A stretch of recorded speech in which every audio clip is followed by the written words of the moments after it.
Here's something to think about. This year there are going to be those of us who make several $1 million of income and those who might make $20,000. We all have the same amount of time, yet some of us are going to become wealthy while the rest of us are going to struggle just to make ends meet. Hi, my name is Marty Emry, and it's my intention to open your eyes to a myth that's so firmly entrenched in our way of thinking as a society that has created a whole segment of our population that is poverty-stricken after a lifetime of hard work. The myth is based in our educational system, which still operates in a 19th century factory model when we live in the 21st century information age. And it teaches us that we have to go out and let somebody else create jobs for us and then fund our reclining years. Now here's the result of that kind of thinking. According to the U.S. Department of Labor, only 3 out of 100 Americans reach age 65 with any degree of financial security. That means if I were to line up 100 Americans in front of you 65 years or older, 97 of them would require the Social Security check for economic survival. Another way to put that is here in these United States of America, the richest land in the world, 97 out of 100 Americans are retiring in poverty. Now, if you're a young whippersnapper in your 20s, 30s, and 40s and think this message doesn't pertain to you, you might want to think again. I was astounded to find out how few individuals reach maturity with any degree of financial security, regardless of their income level during their peak productive years. That's why this message is so important for you to hear and pass along to those you love.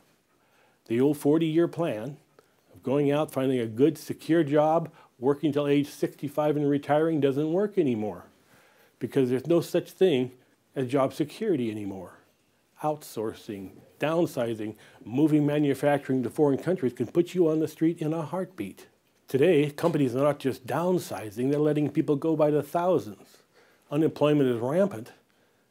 And the sad part is that colleges are still kicking out graduates loaded down with student debt, expecting to find a job. Now, that's why I believe that this recession has the possibility of being more destructive than the Great Depression of the 1930s.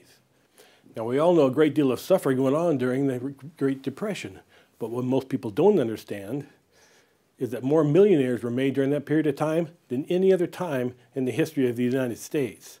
And that's when $1 million was a lot of money. Now, please understand, I'm not against education, but what I am saying is a key part of our education has been neglected, the part about how to accumulate wealth. You see, it's not just about getting rich.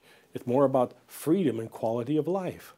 People are waking up to the fact they want more control over their lives so they can be more connected to their families and feel more passion about their life's work.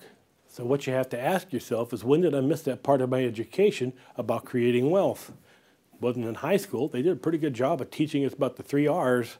And no, I don't remember anything in college about Wealthbuilding 101. Now, I'm not heavily into conspiracy theory, but a guy has to wonder why it is that our educational system teaches us to become employees when employees are our highest taxed, lowest paid segment of our population. It's time for us to wake up to the fact that corporations take care of themselves, not you. And conversely, if corporations won't take care of you, don't you think it's time to learn to take care of yourself? Now, I would be completely remiss if I were to stand here and preach to you about the evils of our economy and not have a suggested solution. I have one. But it's probably not appropriate to be talking business on a social network. On the screen will be a link to my website if you want to find out what I got up my sleeve. Now, keep an open mind, because my solution requires you to take a look at a re-emerging industry that is coming of age with the internet and social networking. There's a story about a city slicker got lost up in the Ozarks and happened to notice this ramshackle old cabin with a mountain man sitting on the front porch. As he walks up there, he sees this coon dog laying beside him, and as they're discussing the problem, this coon dog every so often lets out this long, mournful howl. Ow! And the guy says, "Looks like your dog's in a lot of pain. Is he all right?" "Oh, don't you mind him no much. You see, there's a nail poking through the porch in there, and he's laying on it." "Well, why doesn't he just get up and walk off?" "Because it ain't hurting him that much yet."